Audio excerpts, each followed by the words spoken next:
আলহামদুলিল্লাহ আমরা ধারাবাহিকভাবে সূরাতুল ফিল থেকে সূরাতুন নাস 10টা সূরা আমরা এই 10টা সূরা মশক করব, সহি শুদ্ধ করে শিখব নামাজের জন্য। আমরা এই 10টা সূরা সহি শুদ্ধ করে আমরা শিখব এবং নামাজে এই সূরাগুলো আমরা তেলাওয়াত করার চেষ্টা করব ইনশাআল্লাহ। যেহেতু নামাজে কেরাত পড়া হচ্ছে ফরজ, কেরাত যদি কোনো মানুষ যদি না পড়ে তাহলে তার নামাজ কি হবে না। এই কারণে কোরআন আমাদেরকে সহি শুদ্ধ করে শিখতে হবে এবং নামাজে আমাদেরকে তেলাওয়াত করতে হবে।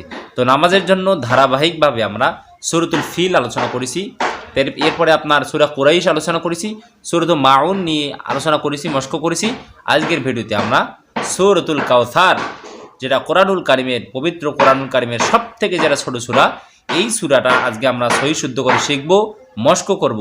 এবং আপনারা যারা জানেন, বাংলায় যারা উচ্চারণ শিখেছেন, বাংলায় যারা পড়েছেন, আপনারা আমার সাথে উচ্চারণ করবেন এবং যারা এখনও এই সূরাটা শেখেন নাই তারাও আমার সাথে পড়বেন, তাহলে আপনাদের মুখের জড়তা দূর হয়ে যাবে এবং আপনারা সহি শুদ্ধ করে এই সূরাটা শিখতে পারবেন। তাহলে সবাই যারা আমার সাথে পড়ুন, আউযু বিল্লাহি মিনাশ শাইতানির রাজীম, বিসমিল্লাহির রহমানির রহিম, ইন্না আ'তাইনা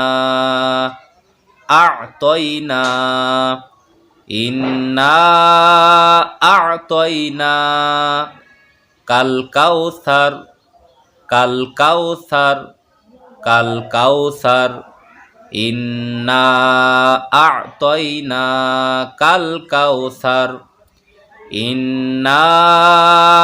আ'তাইনা কাল কাউসার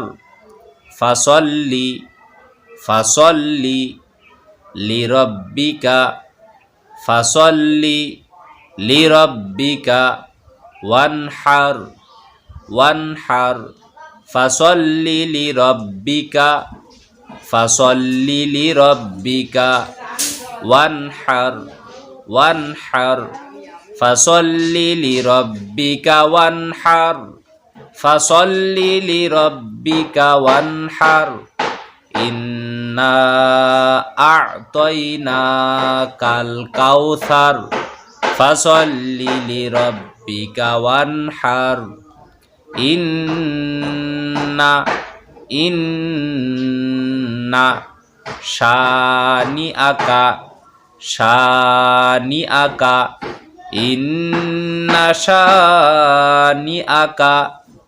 ইন্না শানিআকা হুয়াল আবতার ইন্না শানিআকা হুয়াল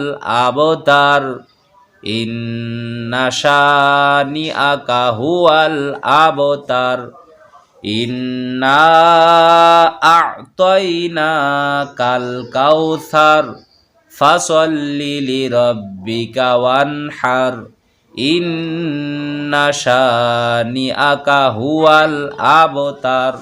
এরকম সহি শুদ্ধ করে আমরা কয়েকবার যদি শুনি ইনশাআল্লাহ আমাদের এই সূরাতুল কাউসার, আমাদের এই কাউসারের মধ্যে যতগুলো ভুল আছে সবগুলো কিন্তু ঠিক হয়ে যাবে।